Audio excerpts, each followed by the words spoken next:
तारीफ हूँ कि चलो अपने ब्रांच के लोग और नए लोग जो इस ब्रांच को और आगे ले जाएंगे उनके बीच आने का और बात करने का मौका मिला है। जैसा कि आप लोग जानते हैं, बहुत कुछ अब छिपा नहीं है। एक समय था कि हम लोग नया नौकरी ज्वाइन किए थे, हम लोग ब्लड बैंक कैंप लगाने जाते थे। जैसे लोग सुनते थे कि अरे भाई ब्लड लेने आए हैं, सारी भीड़ खत्म हो जाती थी। सब कार्यकर्ता तक भाग जाते थे, है ना। जो सरकारी कर्मचारी है 2 घंटा खड़ा होके और रजिस्टर पर नील लिख के चल देते थे। क्योंकि ये स्वैच्छिक है, सरकार ने मजबूर आदमी, गरीब आदमी और जो बड़े जगहों पर इलाज नहीं करा सकता है, जो खरीद नहीं सकता है, उसकी मदद के लिए ये सब प्रावधान बनाया है। काफ़ी खर्च किया है और काफ़ी लोगों को ट्रेनिंग दी गई।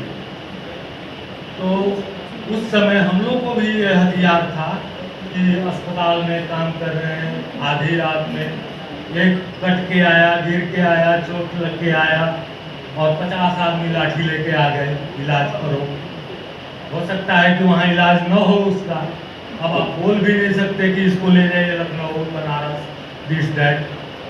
तो हम लोग भी इसको हथियार के रूप में लेने लगे कि अभी सर्जन को बुला रहे हैं, ऑपरेशन होगा, 2-3 आदमी जांच कराइए, जिसका ब्लड मिल जाएगा उसका निकाला जाएगा। ये कहते ही आपको यकीन नहीं होगा, आधे घंटे में कोई नहीं दिखाई पड़ता था। उस चोटीला आदमी का सिर्फ परिजन 1-2 बच्चे छूट जाते थे, जिसका हम निकाल नहीं सकते, जिसका हम चढ़ा नहीं सकते।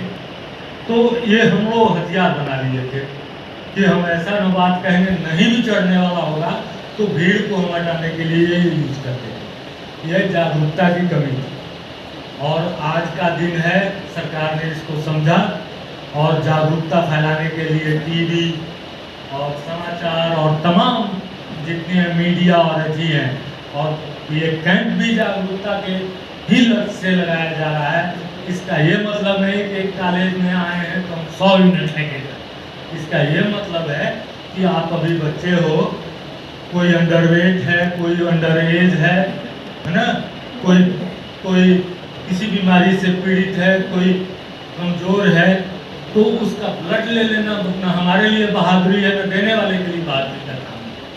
हाँ, लेकिन सही बात जान लेना है। कल को ऐसा हो सकता है कि आपके कोई परिजन को जरूरत पड़ जाए तो आपका दिल न धड़के कि मैं दूं कि नहीं दूं। कल आप उस एज के भी हो जाएंगे, उस वेट के भी हो जाएंगे और उस तरह से मेंटली मजबूत भी हो जाएंगे कि नहीं, मेरे को अब कोई कंफ्यूजन नहीं है, मैं 1 यूनिट दूंगा और 1 यूनिट हमें मिल जाएगा, है ना। हमारे परिजन बच जाएंगे, हमारे दोस्त बच जाएंगे। हम लोग जब पढ़ते थे तो कोई टीचर बीमार पड़ता था, क्लास खाली हो जाता था कि अब ब्लड मांगेंगे ये लोग, है ना।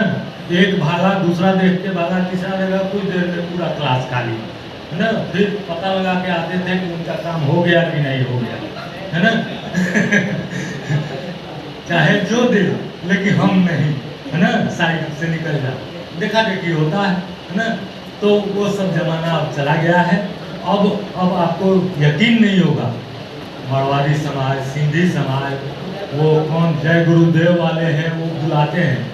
सबका कोई धार्मिक सोच है, कोई पढ़ा लिखा है, कोई समाज को मदद करना चाहता है। सब जान गए हैं कि ये जो हमारा शरीर से ब्लड निकलता है वो महीने सवा महीने में पूरा हो जाता है और 3 महीने के बाद फिर हम दूसरा यूनिट दे सकते हैं और उससे कोई हानि भी नहीं होना है। तो ये हुआ कि भाई जागरूकता आ गई तो अब हमारा ब्लड बैंक घट जाता है। हम यहाँ आके ज़्यादा से ज़्यादा कलेक्शन की बात नहीं कहेंगे, इसलिए कि आप अभी स्टूडेंट हो, जानना जरूरी है कि क्या सच्चाई। अगर आपको कोई कंफ्यूजन रहे हमसे पूछ लीजिए, है ना। और जो लोग